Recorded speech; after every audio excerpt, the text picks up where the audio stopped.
বহু জায়গায় দেখতে পাচ্ছি, বহু মন্ত্রণালয় মনে হচ্ছে এটা যেন একটা কোনো একটি বিশেষ রাজনৈতিক দলের ছায়া সেখানে বেশি প্রসারিত, বেশি প্রলম্বিত। কেন কেন এই বিষয়টি? আমরা ওই যে মঈনুদ্দিন ফখরুদ্দিনের সময় যে সরকার, ফখরুদ্দিনের যে সরকার, সেটাকে আমরা শুনেছি সেনা সমর্থিত সরকার। আর এখন কি আমরা এটাকে বলবো জামাত সমর্থিত সরকার? আপনারা যদি বিষয়টাকে নিয়ে যান, আমি দু একটি তথ্য প্রমাণের মধ্যে দিয়ে আপনারা বলতে চাই যে আমার সাথে রাজশাহী ইঞ্জিনিয়ারিং ইউনিভার্সিটি যেখানে, সেখানে একটি ছেলে ছাত্রদল করত, পরবর্তীতে সে তার মেধার মধ্যে দিয়ে সে শিক্ষা প্রকৌশল কি একটা আছে না অফিস, শিক্ষা প্রকৌশল কি, হ্যাঁ হ্যাঁ, সেখানে সে সুপারিনটেন্ডেন্ট ইঞ্জিনিয়ার। এবং দেখুন তাকে বলা হয়েছে যে তাকে প্রমোশন দেওয়া হবে সে যদি ওই আওয়ামী লীগের একটা শেখ মুজিবের নামে সংগঠন আছে না, বঙ্গবন্ধু পরিষদ, ওর যদি সদস্য হয়, সেটাও সে রিফিউজ করেছে।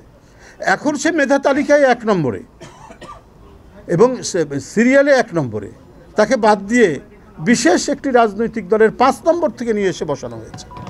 সাভার মডেল কলেজে আওয়ামী লীগের সময় যিনি প্রিন্সিপাল ছিলেন, তিনি আগের প্রিন্সিপালকে সরিয়ে দিয়ে এতদিন কাজ করছেন। ঠিক আছে, সেখানে যাকে সরানো হয়েছিল তিনি দায়িত্ব নিয়েছেন, তিনিও ওই বিশেষ রাজনৈতিক দলের লোক। এসেই বিএনপির 2 জন শিক্ষককে ওখান থেকে বাদ দিয়েছেন। তাহলে আমরা কি বলবো? এটা শিক্ষা মন্ত্রণালয় এবং স্বাস্থ্য, এই দুইটা যেন একেবারে পুরোপুরি একটি বিশেষ রাজনৈতিক দল তারা একেবারে তাদের নিয়ন্ত্রণের মধ্যে তারা নিয়েছেন। বড় বড় বিশ্ববিদ্যালয়গুলো আজকে আমরা দেখছি যে সেগুলো হচ্ছে তাদের নিয়ন্ত্রিত। অধিকাংশ ভাইস চ্যান্সেলর দেওয়া হয়েছে বড় বড় বিশ্ববিদ্যালয়গুলোতে তাদের লোক। কেন?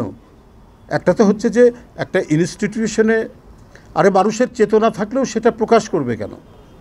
কিন্তু চেতনার যখন বহিঃপ্রকাশ দেখি, সেই চেতনার লোককে যখন আবার একটি প্রতিষ্ঠানের প্রধান বানানো হয়, তো সে তো কখনোই নিরপেক্ষভাবে কোনো কাজ করবে না। আমরা সেই পরিস্থিতি তৈরি হচ্ছে। ফলে অন্তর্বর্তীকালীন সরকার, এই সরকার তো নিশ্চয়ই তার কাম সব কিছুই হবে নিরপেক্ষ টাইপের, প্রত্যেক মানুষের সেখানে আস্থা থাকবে। এবং এটা আন্দোলনের সরকার, এটা বিপ্লবের সরকার, একটা মহা গণ অভ্যুত্থানের সরকার। এবং যারা এই গণ অভ্যুত্থানের অংশীজন, বিএনপি সহ অন্যান্য রাজনৈতিক দল, তারা তো এই সরকারের সফলতার উপরেই তারা গর্ব অনুভব করবে। কিন্তু এখানে যদি কখনো পার্টিজান দেখা যায়, যে কোনো দিকে হেলে পড়ার বিষয় দেখা যায়, কারো প্রভাব বৃদ্ধির যদি বিষয় দেখা যায়, তাহলে তো আপনার সমালোচনার যে বড় বড় প্রশ্নবিদ্ধ চিহ্নগুলো প্রসারিত হতে থাকবে।